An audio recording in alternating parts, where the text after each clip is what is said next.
Bonjour à tous, aujourd'hui on se retrouve pour un épisode hors série de Club Croissance. Au programme, pas de nouvel invité, mais une compilation des meilleurs moments de nos précédents épisodes. Le point commun de ces extraits aujourd'hui, c'est la créa. Nous avons extrait les passages clés de 4 e-commerçants avec Alice, CMO de Smala, Martin, Head of e-commerce de SodaStream, Julien, le fondateur de Maju, et Tim et Chris, les cofondateurs de Lilyskin. Ils nous expliquent pourquoi la créa est un enjeu majeur pour leur marque, comment ils produisent leur contenu et les choix d'organisation qui leur ont permis d'améliorer leur performance grâce à la créa. On a également un extrait avec Florian, ancien CMO de Wopilo et de Bonne Gueule, aujourd'hui spécialiste branding en e-commerce, qui nous partage ses conseils sur le sujet. Donc un medley 100% focus sur la créa pour vous apporter un regard extérieur et de nouvelles idées à intégrer dans vos campagnes. Avant de laisser la parole à mes invités, je prends 20 secondes pour me présenter.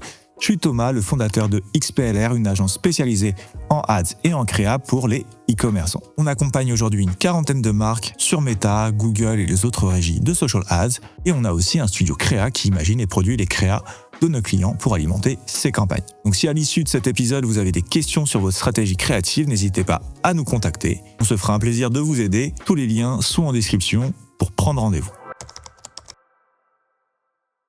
On commence avec Florian, ex-CMO de Bonne Gueule et de Wopilo. Dans cet extrait, il nous parle d'un pilier souvent négligé, la plateforme de marque. Aujourd'hui, avec son agence Facette, il aide les marques e-commerce à faire ruisseler leur identité à tous les niveaux, de l'e-shop au CRM jusqu'aux ads. Florian partage une stat qui en dit beaucoup. 84% des décisions d'achat sont prises avant même que la phase active de recherche ne commence. Par exemple, si vous voulez acheter des baskets, vous avez déjà 2 ou 3 marques en tête. Vous ne passez pas forcément par Google pour commencer votre achat de zéro.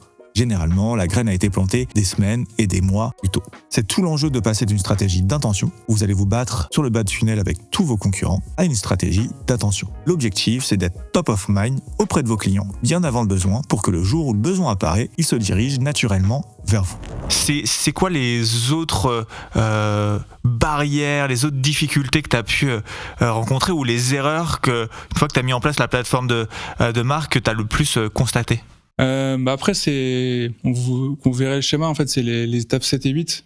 Ouais, on mettra le schéma, on mettra quelques ressources dans une fiche Notion qu'on vous proposera en description de la vidéo. Je l'ai un peu occulté, mais aussi j'ai pas parlé de la partie identité visuelle et direction artistique dans la partie émergée, mais elle est tout aussi, c'est la partie que va voir le client final, mais qui est aussi importante. On parle pas que de fond, il y a aussi la forme qui est importante.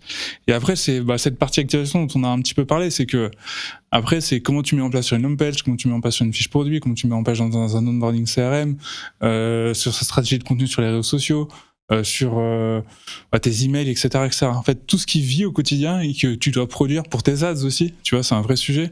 Et c'est là où, en fait, si t'as pas quelqu'un qui a une vision globale et quelqu'un qui est rigoureux, de dire, mais en fait, la marque, elle doit ruisseler partout, parfois, tu vas faire que du bas de funnel. Donc, tu vas taper sur les promos, etc. Alors, en plus, là, aujourd'hui, on est dans la partie Black Friday, là, à l'heure où on enregistre. Et je dis pas qu'il faut pas en faire, je dis que, en fait, il faut toujours trouver cet équilibre et que tu arrives à construire les choses. C'est pas juste je cours après du chiffre d'affaires, c'est plutôt je construis ma marque petit à petit pour augmenter mon chiffre d'affaires. Et une fois que tu as compris ça, le mindset il est complètement différent. Tu vois, en fait, t'as ce côté court-termiste qui est hyper important, et je le sais, j'ai été aussi au sein des marques et je peux vous dire qu'il y avait une certaine pression quand même pour faire du chiffre. Mais en fait, quand tu prends du recul, c'est vraiment cette partie-là qui est super importante et qui fait qu'après, tu vas aussi capter de nouveaux clients sans aller en chercher continuellement. Et on pourra peut-être parler de ça aussi, mais là, peut-être que je digresse un peu, mais cette partie aussi, générer de la demande en amont, quoi. Ouais, ce que tu es en train de nous dire, c'est que il faut parfois pas céder à la panique du court terme au détriment du long terme, et en quelque sorte... Le long terme peut avoir des effets, de l'impact positif sur le court terme. Ouais. Mais ça veut pas dire qu'il faut pas bosser le court terme. Tu vois, s'il y a des gros warnings, il faut les régler. C'est juste que tu peux aussi faire avec du long terme, tu fais du court terme, alors que du court terme, tu peux faire que du court terme. Tu peux pas bâtir quelque chose. Et c'est ça qui est un équilibre à trouver, qui est pas simple, mais et qui est très contextuel à chaque. Il y a pas de. pour le coup, il n'y a pas de framework, tu vois, ou des templates tout fait, mais en tout cas, c'est en avoir conscience. Ouais. Très bien. Et donc là, tu étais effectivement de parler d'aller créer de l'attention qu'on pourra ensuite transformer en intention. Ouais. La nuance est fine, mais elle est importante. Enfin, la différence est importante à bien cerner. Donc, c'est vrai que c'est quelque chose qu'on constate souvent chez des marques qu'on accompagne, ou plutôt lorsqu'on fait des audits, c'est que les actions sont très centrées sur les intentions. Les personnes qui sont prêtes à acheter tout de suite les produits de nos clients ou ceux de leurs concurrents, donc il y a peut-être des parts à aller gagner de ce côté-là. Donc on met l'argent vraiment sur de l'intention qui est finalement la partie court-termiste, et on n'en met jamais sur de l'attention, alors que le but de l'attention, c'est d'aller grandir cette part d'intention et de construire, d'en construire qu'on détient et qui n'est pas uniquement dépendante du marché. Ouais, c'est ça. Puis ça, pareil, on pourra peut-être vous donner le schéma, mais en fait, il y a le marché qui est directement adressable, ce que tu peux toucher avec le bas de funnel et les ads notamment. Ouais. Et après, il y a un marché au-dessus qui est le marché que tu peux aller justement adresser, mais à plus moyen terme. Et celui-ci, en fait, il faut le construire. Et il faut savoir aussi que avant l'achat, il y a une étude qui est sortie là, pour le coup récente, en 2025, où 80 ou 84% des gens ont déjà leur marque en tête, ont déjà pris leur décision avant d'acheter. Donc en fait, entre ces deux marchés-là, il faut arriver à être dans le cerveau de ton client, dire ok, j'ai un besoin demain, je sais pas, je vais acheter un manteau. Quelle marque top of mind auquel je vais penser tout de suite? Ouais. Et plus t'es dans si t'arrives à être dans ce cercle de 4-5 marques, on va dire, c'est génial, parce que t'as déjà fait une bonne partie du chemin, et c'est peut-être aussi de l'argent que tu vas moins dépenser en bas de funnel pour Kevin à toi, donc plus d'organique. Et ensuite, malheureusement, si t'es pas dans ces marques-là, c'est continuer à investir aussi pour y être plus tard, et remonter dans les intentions de ce client-là. Et c'est tout ça pour te dire que si tu restes uniquement sur le bas, t'achètes la même demande que les autres, en fait. Les marques déjà qui sont top of mind, dans ce cercle de petites marques que chaque consommateur ont en tête, et déjà, ils ont pris déjà une partie du marché. Toi, il te reste le reste, et tu te bats avec beaucoup, beaucoup de gens où en fait, les gens ont un niveau de conscience pour ta marque qui est très faible. Donc en fait, tu te bats. Après, c'est pour ça qu'on se retrouve à se battre sur, souvent sur des bénéfices très fonctionnels, et t'as plus d'émotionnel. Et là, tu rentres dans la comparaison, c'est très compliqué. Et du coup, après, c'est là où tes coûts d'acquisition aussi peuvent soit continuer à exploser, ou soit un concurrent plus gros que toi, qui a les moyens d'être sur tous les leviers, sera prêt à payer plus que toi aussi. Donc c'est là où tu te retrouves à des plateaux de croissance. Très bien. Et j'aime beaucoup parce que tu l'expliques très bien. C'est des choses qu'on explique aussi beaucoup à nos clients, à nos prospects. C'est jamais 100% évident à faire comprendre, parce que ça dépend aussi du marché, ça dépend de la marque, de sa maturité. Enfin, c'est toujours très personnel d'une marque à une autre, même sur un marché. Mais c'est aussi je te coupe, mais c'est du vécu aussi. Tu vois que moi, j'ai vécu en tant que CMO, et en fait, des fois, tu te dis, mais pourquoi là, on stagne? Pourquoi tout est calé, ton funnel est parfaitement optimisé, tu fais du CRO, etc., etc. Et tu dis, pourquoi, en fait, on n'arrive pas à passer, le prochain cap, quoi. En fait, souvent, le problème, il vient que t'es trop sur cette partie bas du marché et pas sur la partie haute. Et c'est pas réservé. Tu vois, ce qu'on me dit souvent, mais c'est fait pour les grandes marques, il faut avoir du budget. Je dis, non, en fait, c'est pas plus de budget, c'est mieux répartir tes budgets.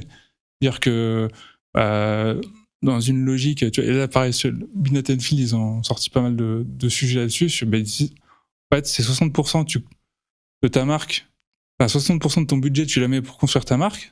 Donc quand je dis ça, je dis, mais Flo, 60% de mon budget, je vais pas le mettre à construire de la marque, des choses qui vont pas m'apporter tout de suite. Et après 40% sur l'activation, donc tout ce qui est ads, toute la partie un peu plus bas de funnel.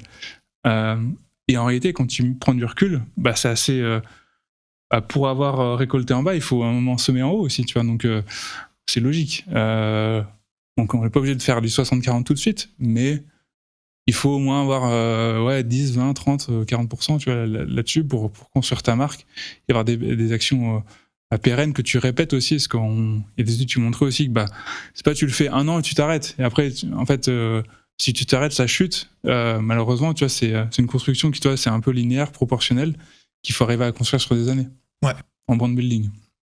Et tu parlais tout à l'heure d'une étude, les 84% qui ont déjà décidé un petit portefeuille de marques vers qui ils allaient se tourner pour acheter leurs produits. Tu pourras nous partager je partagerai le lien. Je pense qu'il doit être aussi sur sur un de mes posts LinkedIn, à mon avis, parce que j'en avais parlé aussi de ça.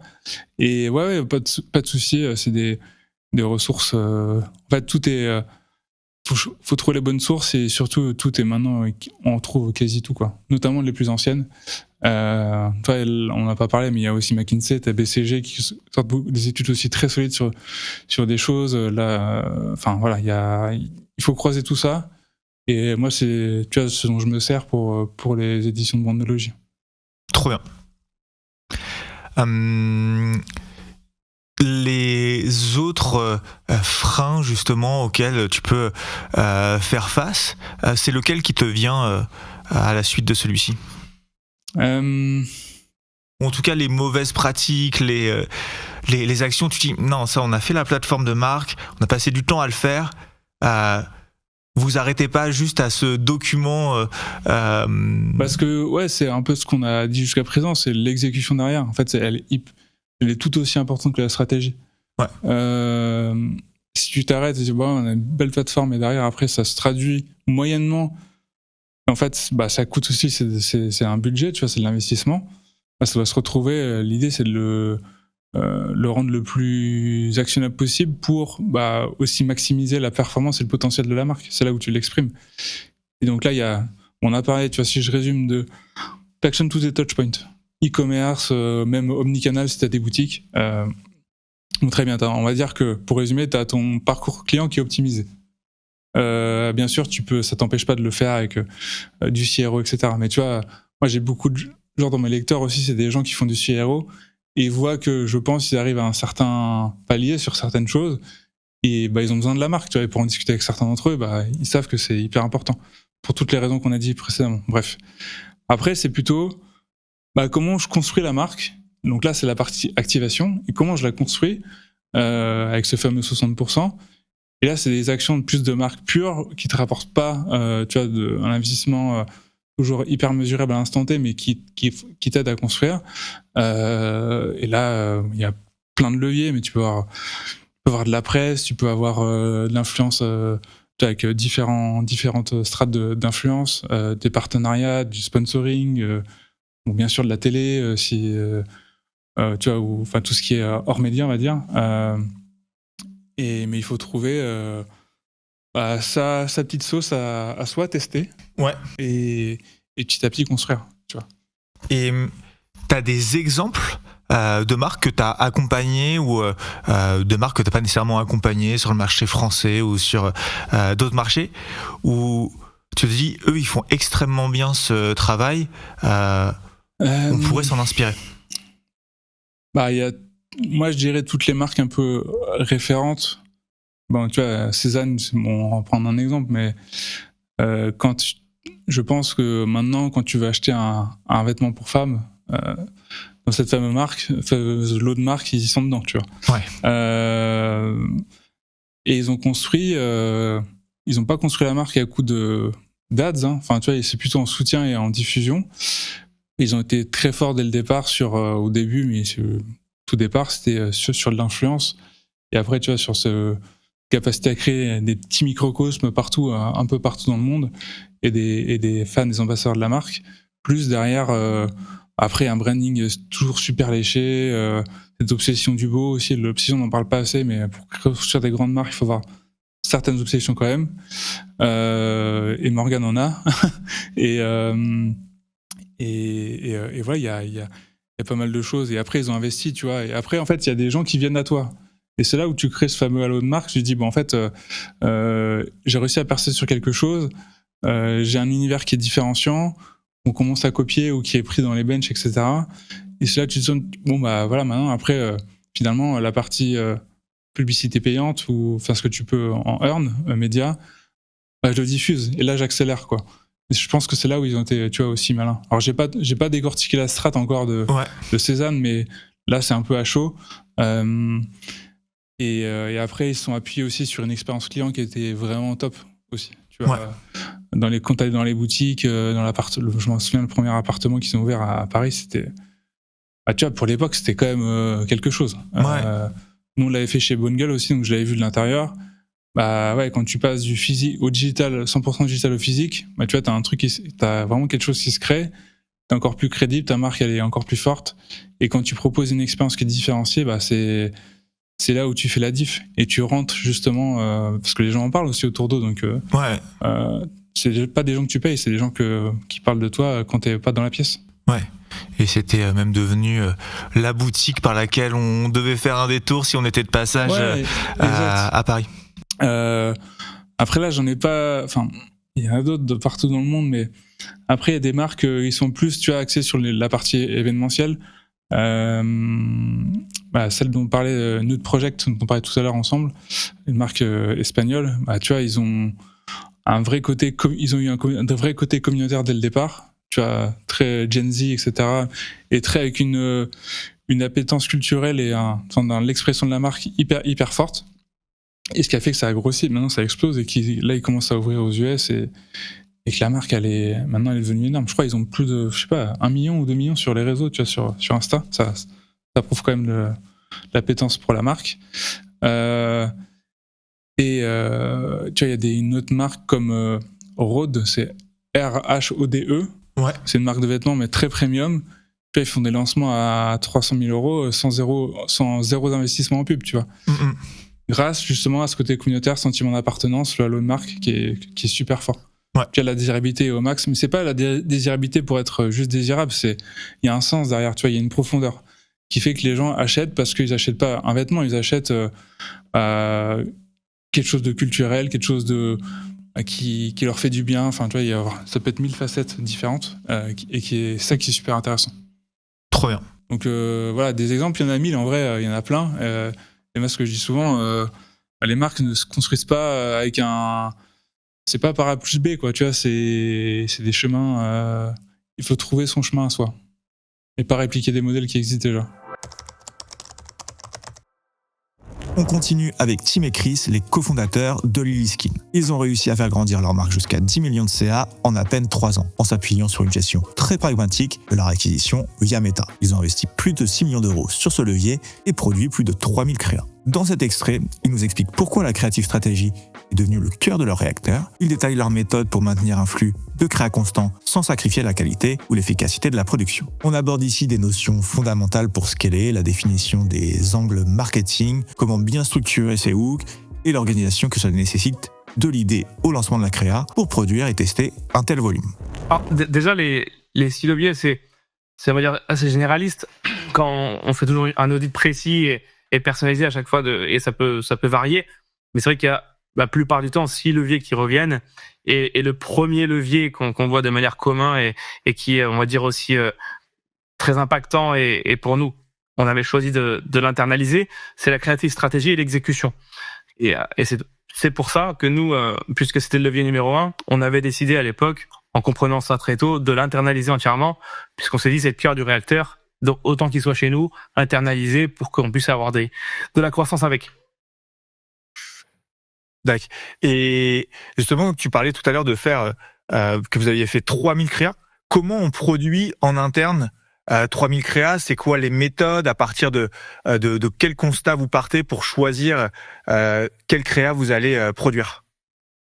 C'est bonne question et question large à la fois. Déjà en termes de staff, pour donner un petit peu une idée aussi, donc bien sûr on a commencé tous les deux avec Tim, on a fait nos premières créas tout seuls. On a engagé quand même assez rapidement quand on a compris que ça marchait. Donc pour donner un petit peu comment ça s'est passé, c'est-à-dire qu'on a commencé la première année en influence et puis on a réussi à faire 1 million d'euros de CA, pas forcément très rentable pour autant. Et après on a voulu attaquer les ads, ça marchait pas bien, on a failli même abandonner le projet au bout d'1 an et demi parce qu'on se disait qu'on n'allait pas forcément arriver à scaler là où on voulait aller. Et on a Thomas, du coup, de l'agence Email Club, qui a été, on était son premier client. Ouais. Il venait de se lancer à son compte. C'est lui qui faisait nos mails du coup en personne. Et il nous a dit, les gars, il y a une créa de chez 900 Care qui marche exceptionnellement bien en ce moment. Vous devriez la tester. Et donc c'était un style de reportage brut, le média. Ouais. Et en revenant de congé, on a écrit le script avec Tim. J'ai pris mon trépied. On est allé filmer cette créa brute. Et on est passé du coup de 40-50K euros de chiffre d'affaires par mois à le mois plus tard faire presque 300 000. Ok. Et c'est à ce moment-là, avec une créa sur laquelle on n'a pas été timide en termes de dépenses. Et donc du coup, c'est à partir de ce moment-là, on a compris, on s'est dit, ok, si une créa comme ça peut complètement changer la trajectoire de notre business, bah, il faut que ce soit notre focus principal, quoi, et qu'on mette tous nos efforts dedans. Et donc du coup derrière, on a fait de plus en plus de créas. Au bout d'un moment, on s'est retrouvé limité vis-à-vis du nombre de créas qu'on pouvait sortir par rapport au volume de dépenses qu'on mettait sur Meta. Et donc du coup, on a commencé à recruter donc des scriptwriters, monteurs vidéo, et petit à petit, on a élargi l'équipe de cette manière-là. Donc en gros, à terme, on avait 4 scriptwriters qui faisaient aussi les tournages, donc des personnes qui écrivaient des scripts et allaient faire des tournages à l'iPhone pour nos créas. 4 monteurs vidéo, du coup, à chaque fois un scriptwriter, un monteur vidéo pour monter les projets. Et nous qui étions un petit peu en créative stratégie, donc à analyser les datas, à regarder ce qui fonctionnait, à définir tous les projets, tous les ads qu'on allait lancer, sous quel angle, sous quel format, etc. Okay. En fonction des résultats et aussi de grosses veilles concurrentielles qu'on faisait très régulièrement. Et après, c'est que de l'exécution, entre guillemets, c'est-à-dire que après, une fois que tu as les idées, que tu as tout ça, que tu as l'équipe, tu produis, et c'est comme ça que tu arrives à plusieurs milliers de créas au fur et à mesure des années, quoi. À savoir aussi que il n'y a pas que du tournage, c'est-à-dire qu'on peut faire des nouvelles créas par du montage, et qu'à un moment donné, quand on a une énorme banque de données, de rush, etc., en faisant des mashups de rush existants, on peut aussi multiplier le volume. Donc c'est aussi, voilà, faut pas tout le temps penser 100% nouveau rush. On peut faire des nouvelles vidéos en faisant des durées différentes, en faisant des b-rolls différents, etc., ou des mashups. Donc il y a aussi, plus on a de vidéos, plus c'est plus simple de faire des vidéos. Et donc ça, c'est aussi important à prendre en compte aussi. Donc l'un de vos premiers conseils, finalement, c'est presque de remplir un Google Drive de différentes séquences vidéo, de rush, etc., pour ensuite pouvoir cuisiner ça de différentes manières et tout découper, redécouper pour produire tout un tas de publicités sans qu'à chaque fois on ait besoin de ressortir la caméra, de faire appel à des créateurs et donc de générer des coûts et du temps de production de cette matière brute. Bah alors, premier conseil, pas forcément. C'est-à-dire que moi, premier conseil, ça dépend à qui on s'adresse. C'est-à-dire que si on s'adresse à une marque qui est débutante, typiquement, je lui conseillerais plutôt d'aller essayer de faire des créas un peu comme nous, qui ont le potentiel globalement de tester la traction et de pouvoir changer quand même dans un premier temps la trajectoire de leur business. Au fur et à mesure, ils vont faire de plus en plus de créas. Et derrière, dans ce processus-là de faire beaucoup de créas, c'est d'avoir une bonne nomenclature, d'avoir des monteurs qui sont assez organisés pour arriver à mettre les rushs de côté, bien les nommer, etc. Pour derrière, du coup, avoir une banque de données et pouvoir, du coup, avoir la facilité de faire des formats différents, des remixes de banques de données et de rushs existants. Mais parce que juste faire des rushs pour faire des rushs, tu peux faire des rushs qui te serviront peut-être jamais à rien, sauf que nous, c'était que des rushs qui étaient déjà dans des créas existantes, avec des scripts déjà existants, avec des angles marketing très précis, ce qui faisait que ça nous permettait de les réutiliser dans certains cas. Donc voilà, c'est un bon conseil, mais juste je l'atténue un petit peu, je le nuance de cette manière-là, de pas juste se dire je vais prendre une journée et je vais filmer 100 trucs de mon produit, et après essayer d'avoir une idée comment faire une créa, mais plutôt de partir à l'inverse, d'avoir une idée, d'aller la chercher en termes de veille concurrentielle, et au bout d'un moment d'avoir tellement de rush, de se dire bah ok, celui-là j'ai déjà tourné, donc je peux réutiliser celui que j'avais déjà, et réfléchir autour de ça. Le conseil numéro 1, puisque tu parlais du conseil numéro 1, ça va être plutôt de développer une structure de copywriting robuste, quelque chose qui soit vraiment réfléchi et pas sorti de notre tête comme ça. C'est quelque chose un peu c'est un peu comme de la pâtisserie, c'est très précis, une ads quelque part. Ouais. Et du coup de savoir exactement pourquoi on a choisi ce mot-là, pas ce mot-là, de connaître parfaitement ses avatars, c'est tout ce travail-là qui va permettre une structure de copywriting important. Et voilà, ça plutôt dans les premiers conseils, ça va être de pouvoir connaître pas mal ses angles, savoir les mots utilisés. C'est plutôt dans les premiers conseils sur la création strat, c'est plutôt ça qu'on va donner que vraiment garder ses rushs. Ça c'est un petit bonbon, mais ça fait pas partie des top conseils quoi. Yes, et effectivement, et c'est vrai que la créa c'est un vaste sujet. Dans notre échange, on n'arrivera pas à sortir une recette miracle qui s'appliquera à tout le monde. Ça dépend déjà de la marque, de son produit, un e-commerce monoproduit qui s'adresse à une cible bien précise, à pas la même, on va dire, contrainte de création publicitaire qu'à e-commerce qui peut s'adresser ne serait-ce qu'à une cible relativement restreinte, mais dans laquelle on peut avoir des catégories d'âge différentes ou des problématiques qui varient un peu. Vous, j'imagine que c'était le cas avec Lily Skin. Vous deviez avoir dans votre cible, vous m'arrêtez si je me trompe, mais principalement des femmes. Peut-être que parmi ces femmes, vous aviez aussi bien des jeunes femmes, de jeunes adultes, des mamans, des personnes un petit peu plus âgées. Est-ce que déjà c'était le cas ? Ouais, 100%. Cool. Et du coup, comment vous faisiez pour pouvoir vous adresser à l'ensemble de ces personnes-là ? Est-ce que vous identifiez est-ce que vous faisiez à chaque fois en sorte d'avoir des créas qui allaient matcher avec ces différentes cibles, ou est-ce que vous focalisiez en priorité vers la cible la plus porteuse pour vous ? Tu es évidemment, on avait identifié déjà chaque avatar très précisément et comment lui parler. Et après, chaque avatar n'est pas égal. Il y a évidemment, on les teste et on se dit, ok, l'avatar maman, il réagit beaucoup mieux que l'avatar écologiste, etc. Donc ça, on a les avatars, on sait qui cibler. Après, une fois qu'on a testé les avatars, il y a les angles à tester. Et donc pareil, il y a des angles qui fonctionnaient mieux sur certains avatars que d'autres, etc. Donc tout ça, c'était aussi tracé, et on dit souvent test and learn. C'est-à-dire qu'on a une fois qu'on a tout identifié, on va tester avec ce qu'on pense pour le coup être le mieux, et on va pouvoir dire en fait ok, cet argument il marche moins bien que celui-ci, et on va affiner la demande. Donc oui, on avait essayé de clarifier tout ça pour ensuite arriver au bout de plusieurs vidéos à quelque chose de un peu plus théorisé, où on savait que cet argument fonctionnait bien dans cet ordre-là, avec ce mot-là pour tel avatar, et on arrivait à quelque chose de très précis. C'est quelque chose qui arrive pas du jour au lendemain, qui ne sort pas de notre tête, qui est un process assez long, assez compliqué qu'on a mis du temps à établir, mais pour le coup, une fois qu'on a bien processisé justement cette production d'ads, on arrive à savoir comment parler à la personne, avec quelle image et quel mot. Très bien.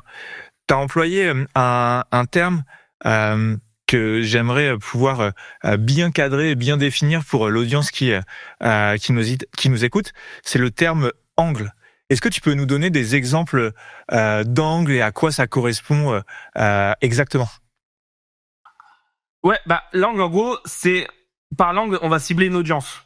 L'angle c'est comment on les cible en fait. Et comment on les cible, l'éclairage qu'on va donner sur notre produit pour pouvoir cibler la personne, donc l'audience. En gros, c'est la manière de comment on choisit de présenter le produit. Ça peut être on présente par le problème, ça peut être on le présente par le produit lui-même. Ou on le présente par même le persona directement. Voilà, donc c'était des différentes façons de présenter le produit.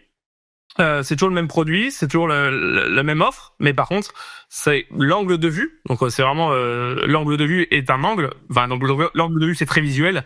C'est ok, c'est le même produit, mais on va le présenter par le problème ou par le produit. Donc l'entrée qu'on va avoir des arguments et du speech qu'on va donner, la porte d'entrée, ça va être l'angle quelque part, si on peut le donner comme ça. Et plus l'angle est spécifique, plus il devient identifiable, quoi. On va pouvoir vraiment des fois être très précis dans un angle. Et là, par exemple, en ce moment, avec le Black Friday, c'est vrai que les angles sont assez réduits, puisque c'est beaucoup l'angle. On va prendre la photo, ok, on va prendre la photo, le produit par l'offre, par le ok, moins 60, etc. Mais après, il y a toujours des sous-angles possibles qui permettent de varier l'angle lui-même. et qui va être alors le sous-angle ça va être l'économie d'argent, ou ça va être le manque de passer à côté de quelque chose, le FOMO, ou ça va être donc il y a toujours des possibilités dans un angle d'avoir des sous-angles pour encore diversifier le message et l'éclairage qu'on va apporter du produit, quoi. Et ce qu'il faut bien comprendre aussi, je me permets de rajouter, c'est que en fait, il faut comprendre qu'on est tous différents et que le marketing, c'est beaucoup de psychologie. Et le fait de travailler les angles, c'est de se dire que pour un même produit, il y a des personnes qui vont l'acheter pour une raison et il y a des personnes qui vont l'acheter pour une autre raison.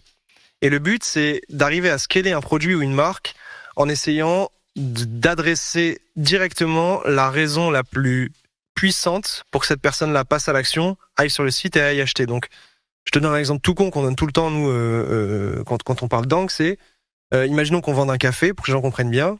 On peut le vendre du côté ce café est meilleur que les autres. Donc là, on va avoir un angle vraiment goût, saveur, etc., etc. Et il y a des gens pour qui c'est ça qui va les faire acheter. Et on peut présenter le café sous l'angle ce café donne plus d'énergie que les autres cafés. Il y a plus de caféine, par exemple. Et donc, ça va être une autre typologie de personnes qui va acheter le produit complètement. Et ils vont pas l'acheter parce qu'il est meilleur, ils vont l'acheter parce que ça va leur donner un plus gros boost d'énergie. Et globalement, travailler les angles, c'est ça. C'est-à-dire arriver à repérer les triggers les plus puissants vis-à-vis de notre produit, vis-à-vis de notre avatar, quel problème il rencontre, quels bénéfices on offre et tout ça, pour derrière venir adresser directement, parler à une poche d'audience précise, la tester, et si cette poche d'audience-là répond bien, on vient décliner et on vient scaler en sous-angle. Donc, c'est-à-dire que dans le café qui est plein d'énergie, imaginons, on va avoir peut-être un sous-angle qui est ça a plus d'énergie parce que tu n'as pas de crash d'énergie au bout de 2 heures. Et donc, du coup, on va taper un peu plus précisément sur l'angle, mais généralement, on essaye de les tester un peu plus macro pour après rentrer dedans de manière plus granulaire, quoi. On continue avec Alice Laporte, la CMO de Smala, un très beau site e-commerce et une très belle marque spécialisée dans la seconde main pour les bébés, les enfants et les mamans. Dans cet extrait, Alice nous explique que chez Smala, ils ont fait le choix d'internaliser une majeure partie de leur production créa. L'avantage pour elle et son équipe, c'est qu'ils peuvent avoir une idée à la pause déj, la tourner dans l'après-midi et la lancer le soir même. Ça leur offre une vraie flexibilité créative qui est l'une de leurs grosses forces sur Meta Ads. Elle nous explique également l'importance de produire des contenus plus éducatifs et top of funnel, même si ceux-ci peuvent avoir, à court terme, une lecture du ROAS plus basse que les contenus bottom of funnel. La créa, vous avez une personne en interne qui s'en occupe. Petite parenthèse, moi je regarde très souvent la bibliothèque publicitaire de Smala parce que je trouve que il y a, c'est vraiment un très bon exemple pour beaucoup de marques de prêt-à-porter, même au-delà de la seconde main, parce que on a une fondatrice qui prend la parole face à la caméra. Ça, tout le monde n'est évidemment pas à l'aise de le faire, mais ça permet de raconter beaucoup d'histoires et d'avoir, j'imagine, de votre côté, beaucoup d'agilité dans les tests créa. Oui, déjà on a une chance que tout le monde n'a pas, c'est qu'on a un super terrain de jeu, c'est l'entrepôt. Ouais. Donc on travaille à Carquefou, les bureaux sont aussi à Carquefou. Okay. Donc on est à l'entrepôt tous les jours. Donc on a décidé d'incarner aussi Smala par cet entrepôt. Donc en fait on a un terrain de jeu au quotidien. Ouais. Après on a une personne à 100% dédiée au contenu, donc qui tous les jours va essayer de créer des nouvelles créas. Et après on a appris pas mal de choses. Je pense que les règles de créa sur Meta ont beaucoup changé. C'est-à-dire que moi, je suis assez convaincue que plus une pub ne ressemble pas à une pub, plus elle va fonctionner. Donc, en fait, pour avoir testé beaucoup de choses, ce qui fonctionne, c'est la vraie vie, c'est des choses hyper spontanées, c'est presque parfois quand tu mets pas ton logo, que tu t'interpelles... Forcément, les 3-4 premières secondes sont toujours clés, mais que tu interpelles les gens sur des contenus très authentiques. On a la chance d'avoir Aude, en effet, qui incarne aussi pas mal Smala, donc qui est dispo, qui est là avec nous. Donc, là, tu peux lui dire, Aude, dans 2 heures, est-ce que t'es dispo? On va te faire une vidéo. Le soir, on l'envoie à l'agence. Enfin, tu vois, il y a une agilité qui est quand même géniale. Qui est une vraie force quand on investit en social ads, pouvoir avoir une idée le matin et la sortir l'après-midi. Ça permet ça offre des possibilités ça offre des possibilités qui sont des freins si on n'a pas cette agilité-là. Oui, on est autonome, on est indépendant, on peut avancer sur la créa tout seul et c'est vrai que c'est une force.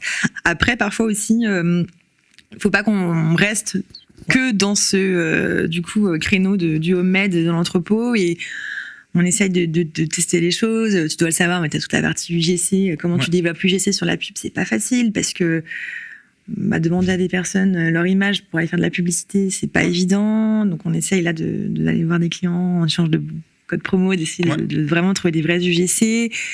Parfois, tu vois, on fait beaucoup d'homemade, c'est super, mais on a envie aussi de retester des choses un peu plus propres, plus nos taux de marque, et peut-être mettre le budget. Donc voilà, c'est super d'avoir cette agilité de la créa en interne, mais il faut pas du coup rester que là-dedans aussi. Je pense qu'il faut toujours se renouveler, il faut tester les choses. Puis, au-delà de la manière dont le contenu est fait, est-ce que c'est du homemade, est-ce que c'est de la vidéo, de l'image, etc. Je pense que c'est toujours bien de se poser la question à qui il est censé s'adresser. Est-ce qu'il est censé s'adresser à des personnes qui n'ont jamais entendu parler de Smala et qui vont devenir de futurs parents? L'accroche et le message va pas être le même que si je m'adresse à des personnes qui ont déjà acheté chez moi ou qui sont des jeunes parents qui achètent déjà des produits, et s'ils voient une bonne opportunité parce qu'il y a un déstockage ou il y a des pièces moins chères ici, ils vont cliquer dessus. Et c'est un peu une sorte de funnel, tu vois, le haut, le milieu et le bas du funnel. Donc ça, c'est très important, et souvent, je dis aux filles, avant de créer les contenus, là, c'est vraiment une vidéo pour des parents qui n'ont jamais entendu parler de nous, qui certainement qui attendent un enfant, mais vraiment, ils savent pas qui on est. Donc, on crée la créa en ayant ça en tête. Là, on parle de rétention, on fait une animation commerciale, les gens nous connaissent déjà. Là, par contre... on est en tête que les gens ne connaissent pas, qu'on a 3-4 secondes pour convaincre et attirer la curiosité. Et souvent, face à ça, il y a un dilemme qui est pas facile, mais c'est que si par exemple on fait une créa top of funnel qui se destine à des personnes qui ne connaissent pas encore, et qu'ensuite on la juge par rapport à une créa qui est beaucoup plus destinée à du bottom of funnel, quand on compare les deux, on dit ah ouais, mais c'est toujours celle du bottom of funnel qui a un meilleur retour sur investissement. Je suis persuadée, même si on ne sait pas tout sur les algos méta, mais qu'à un moment, si tu es que dans la conversion et de retour sur investissement court terme, je suis persuadée qu'à un moment, tu touches les mêmes personnes, tu tournes autour de la même audience, et il faut aller chercher de nouvelles... Il faut aller agrandir l'audience, c'est hyper important. Ouais, exactement. Et souvent, les audiences passent davantage par le contenu publicitaire qu'on va mettre au bout de sa campagne, à qui s'adresse, plutôt que par les audiences telles quelles qu'on va les configurer. On passe maintenant avec Martin Charousset, Head of E-Commerce France chez SodaStream. À son arrivée, il y a un an sur ce poste, Martin a dû rapidement identifier des leviers de croissance e-commerce. Dans cet extrait, il nous raconte comment il a identifié que les campagnes ads de l'époque manquaient cruellement de vidéos et comment il a fait pour en produire plus. Il nous explique sa démarche, le fait d'avoir fait un audit, d'avoir lui-même regardé ce que font les top brands sur Meta et d'identifier les idées vidéo qu'il pourrait créer pour le lancement d'un nouveau produit. Les efforts ont payé. Ils sont passés d'une approche très statique à une vraie stratégie vidéo, et les CTR ont été multipliés par 2,5. Et du coup, là, j'ai fait appel à une agence externe pour faire un audit du compte, en fait. Moi, comme je disais tout à l'heure, je connais plus en conversion qu'en acquisition. Et du coup, je sais bien aussi quelles sont mes limites. Et je sais bien que je suis pas l'expert du truc, quoi. Je suis pas mal bon pour pointer le projecteur sur le problème, mais je suis aussi pas mal bon pour trouver les bonnes personnes pour m'entourer. Pour m'aider à éteindre le problème, éteindre l'incendie, résoudre le problème. Et du coup, de l'audit externe est sorti deux choses. Il fallait revoir le setup des campagnes où on mettait beaucoup trop sur la partie remarketing et pas du tout assez sur la partie acquisition.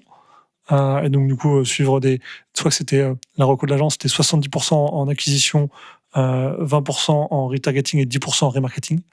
Quelque chose comme ça. Je suis pas sûr entre remarketing et retargeting, j'inverse un peu les deux, mais en tout cas, mettre 70% sur l'acquisition, ça, c'était sûr que c'était ça. Et l'autre grosse pierre de cet audit qui était ressorti, c'est votre CTR est très très bas. C'était de l'ordre de 0,25%. Donc sur la première partie de réallocation des budgets, ça va très vite.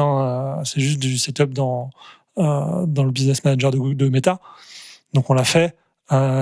Et vraiment, le mois suivant, on était avec des trafics qui étaient en croissance de folie. On revenait sur des standards plus que j'avais en tête, quoi. En revanche, on avait toujours ce CTR à 0,25, quoi. Et tu vois, on avait le sentiment que c'était la qualité de nos visuels qui était en cause et qu'il fallait s'améliorer là-dessus pour aller améliorer le CTR.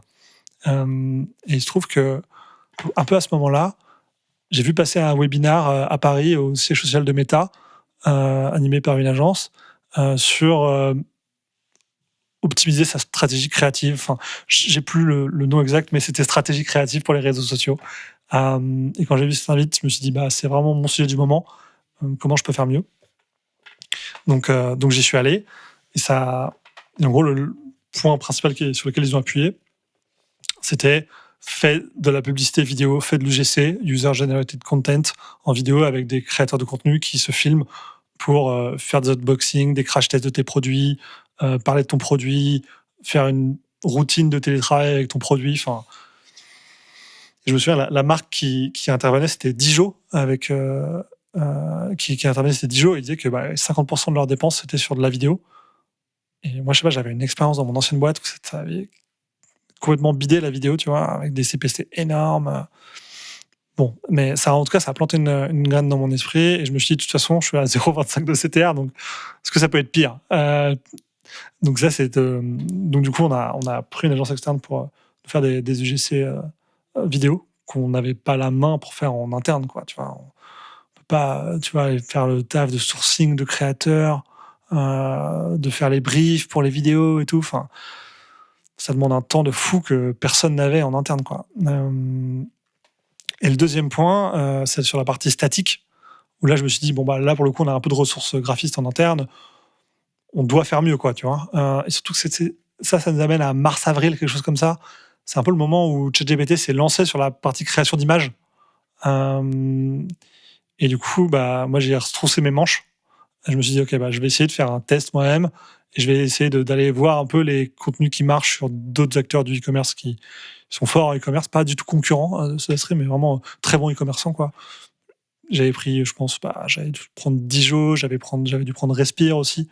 Et je me suis dit, c'est le moment où nous, on lançait une nouveauté, une de nos innovations produits de cette année 2025, qui était la première gourde isotherme compatible avec nos bouteilles. Donc, en gros, tu peux faire ton eau pétillante le matin, la mettre dans ta bouteille qui se ferme, et du coup, ta bouteille, ton eau, elle reste fraîche et pétillante jusqu'à 12 heures, je crois. Enfin, on n'est pas là pour faire du téléachat, mais en tout cas, le produit était assez cool et de rupture par rapport à ce qu'on avait. Et du coup, je me dis, je vais faire une pub pour expliquer les avantages produits de ce produit-là, quoi. Et du coup, avec ChatGPT, j'avais fait quelque chose.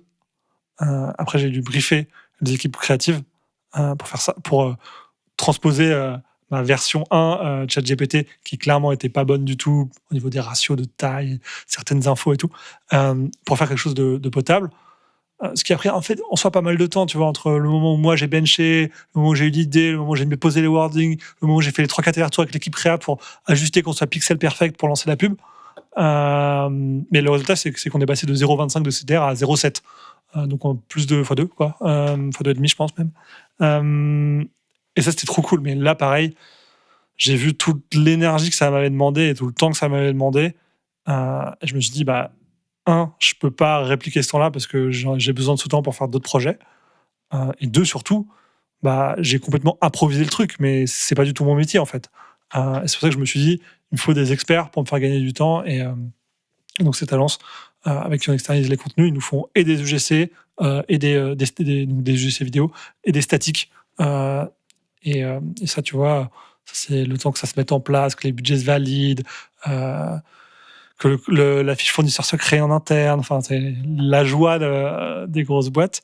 Ça nous amène quand même à fin juin, début juillet, et le temps qu'on valide après les assets qui avaient été créés pour que le marketing, tu vois, et le légal donnent les go sur les créas. En fait, ça nous a amené début août, quoi, tu vois. Ouais. Mais ouais, en août, on a mis ça en place. Et là, je suis revenu en septembre, enfin après mes congés en septembre. Et ouais, pareil, on avait fait un x2,5 en fait sur le CTA historique, quoi. Donc vraiment génial, quoi.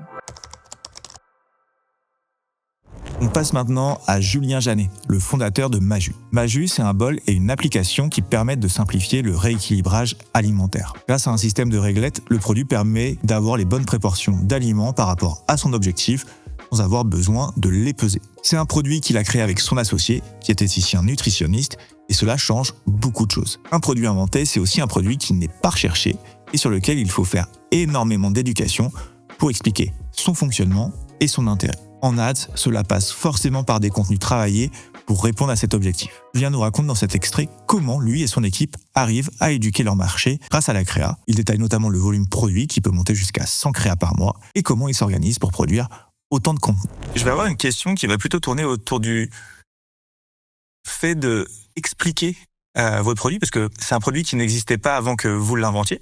Donc, quand vous le mettez en avant sur une publicité sur Meta, potentiellement, on ne sait pas à quoi ça correspond.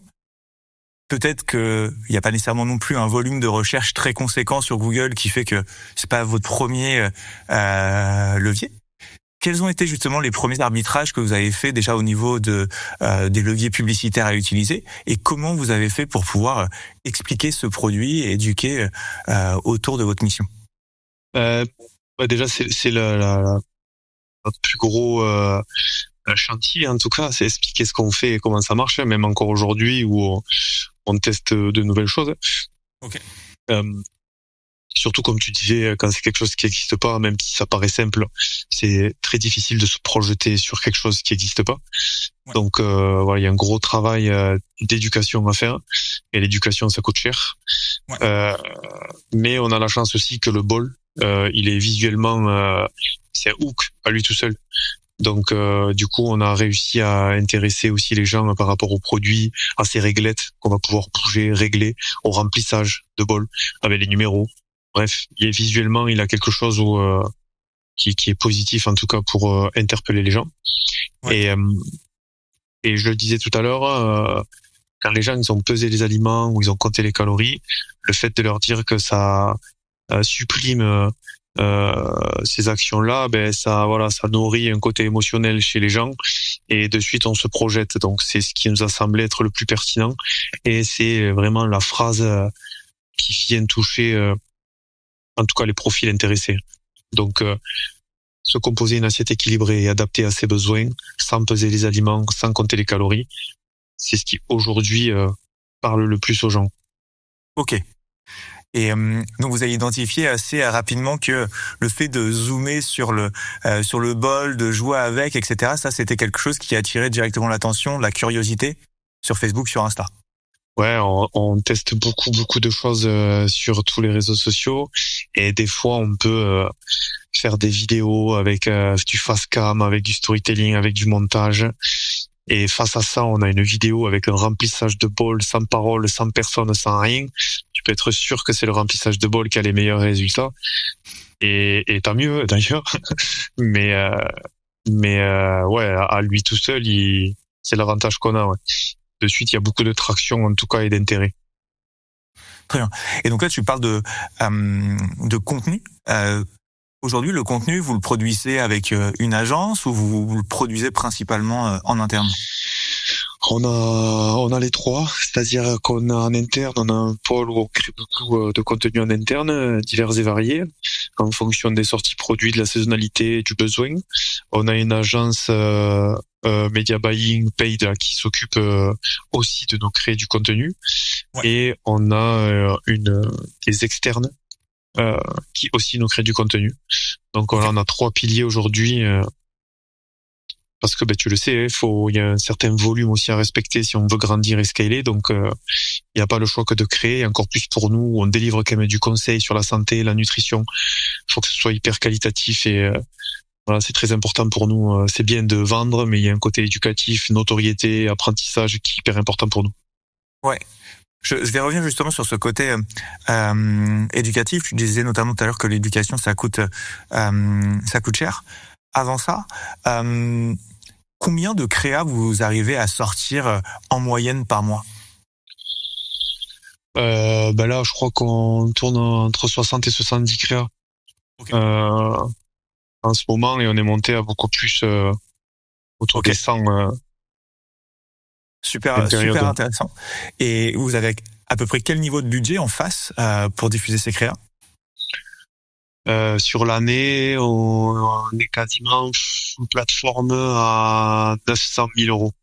Ok. Annuel. Très bien. Donc, ce qui fait un bon 70 000 euros par mois d'investissement ads, j'imagine, réparti en fonction de la saisonnalité. C'est ça, sachant qu'on a eu le gros pic pendant l'émission, évidemment, de mon associé cette année. Yes. Mais oui, lisser sur l'année, c'est ça. Et quand vous sortez sans publicité sur le même mois, vous en gardez combien à la fin? Combien sont jugés comme étant des publicités performantes?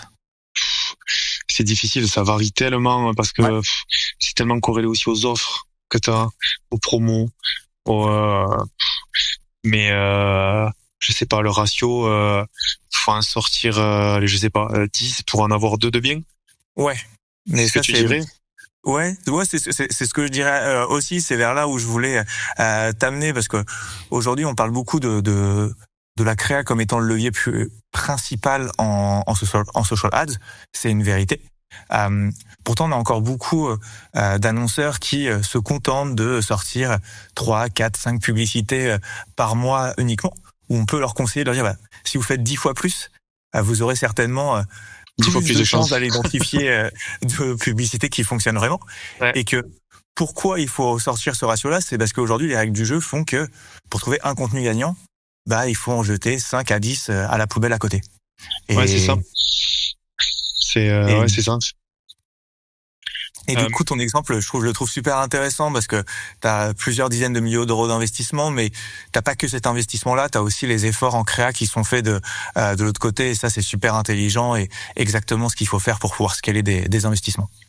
Tout part de là, de toute façon, et puis on le voit avec les évolutions des algos et tout, il y a pas trop de sujets, quoi. Maintenant, c'est full créa, le pilotage derrière se fait tout seul, presque.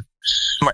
La capacité à mener des concepts différents, des axes différents, et pour ça, il faut aussi de la nouveauté en interne. Donc, il faut des offres, il faut des nouveaux produits, des nouvelles couleurs, des nouveaux axes, des nouvelles cibles. Et c'est la difficulté aussi, c'est lié à ça. C'est qu'au bout d'un moment, à force de raconter la même histoire, ça commence à être difficile. Donc, il faut aussi se renouveler, et ça te force à renouveler. En tout cas, je pense les marques, les produits, les cibles. Ouais. C'est obligatoire. Et aujourd'hui, justement, vos cibles, vous les adressez directement dans les publicités. Exemple, tu veux cibler un trentenaire qui commence à faire de l'aérox, tu vas le mettre directement en avant dans ta publicité versus une femme en postpartum qui cherche à perdre quelques kilos. Ouais, clairement. À chaque fois, on réfléchit comme ça. En tout cas, alors des fois, ça peut on fait des pubs full public et très haut tunnel. Qui va parler à tout le monde, qui est sur la notoriété, qui est sur du storytelling, qui est, tu vois, où on ne cherche pas à cibler une personne en particulier. Mais après, à contrario, on fait du contenu ultra ciblé, où on va parler de la femme enceinte, on va parler du sportif, on va parler de la femme qui a la ménopause, on va parler du diabétique, où là, on a vraiment un partage d'expérience ou un conseil d'un diététicien, on va vraiment exposer le problème de la cible. Et derrière, en faisant une traduction vers le produit, le concept ou le pack spécifique, et on va même faire une LP sur le site où on va, pareil, toute la gamme sera sur cette LP là. Super. Avec tout le wording, les photos, la DA, les couleurs adaptées à la cible. Très bien. Et quand tu disais tout à l'heure que l'éducation ça coûte cher, est-ce que c'est justement à ça que tu fais référence, au fait d'aller développer toutes ces publicités, mettre l'énergie dedans et ensuite construire aussi les landing pages et tout ce que ça englobe? Oui, mais aussi quand tu dois éduquer ton client, ton cycle de vente est forcément plus long. Ouais. Et par conséquent, si c'est plus long, c'est un peu plus cher. Ouais. Nous, on a à peu près 3 groupes, 33% des gens qui vont acheter aujourd'hui m'ont connu il y a 2 mois. 33% des gens qui vont acheter aujourd'hui m'ont connu il y a 2 mois. Et 33% m'ont connu cette semaine. Ok. Tu vois, il y a 3, voilà. Mais j'ai quand même 33% qui m'ont connu il y a 2 mois. Pendant 2 mois, je leur shoote des pubs et ils m'achètent que 2 mois après. Ouais. Donc, tu vois, le cycle de vente, il est plus long. Donc, forcément, le plus cher, l'idée, c'est de réduire ça aussi, quoi. Super intéressant. Comment tu sais ça d'ailleurs? Est-ce que tu as mis en place un questionnaire post-achat? Ouais, mais on a fait pas mal d'études aussi sur les différents outils qui sont Meta ou chez A4, tout ce qu'on peut retrouver sur tout le trafic. Et on suit ça de près, mais non, on n'a pas de déclaratif encore avec les questionnaires. On est en train de le mettre en place justement post-achat pour avoir des indications. Après aussi, juste on a la chance, nous, d'avoir un chat avec les diététiciens. Donc on est en contact avec tous nos clients. Et c'est vrai qu'il y a une routine avec nos diètes où on va leur poser quelques questions sur quand c'est qu'ils nous ont connus, pourquoi ils nous ont acheté, pourquoi ils ont mis du temps à nous acheter. Donc à chaque fois, je demande à mes diètes de leur poser quelques questions sur l'expérience d'achat et sur le produit pour améliorer tout ce cycle-là. Donc on a beaucoup de déclaratifs de cette manière. Ok, top. Non, c'est très important pour nous. Ça doit énormément t'aider à prendre des bonnes décisions en termes d'investissement. Parce que si tu as besoin de patience pour pouvoir qu'un client qui te découvre devienne ton client, ça veut dire que tu as aussi besoin de patience quand tu lances des campagnes de publicité et que tu peux pas nécessairement te cantonner à y regarder une colonne ROAS dans un ads manager, sinon tu prends potentiellement des mauvaises décisions.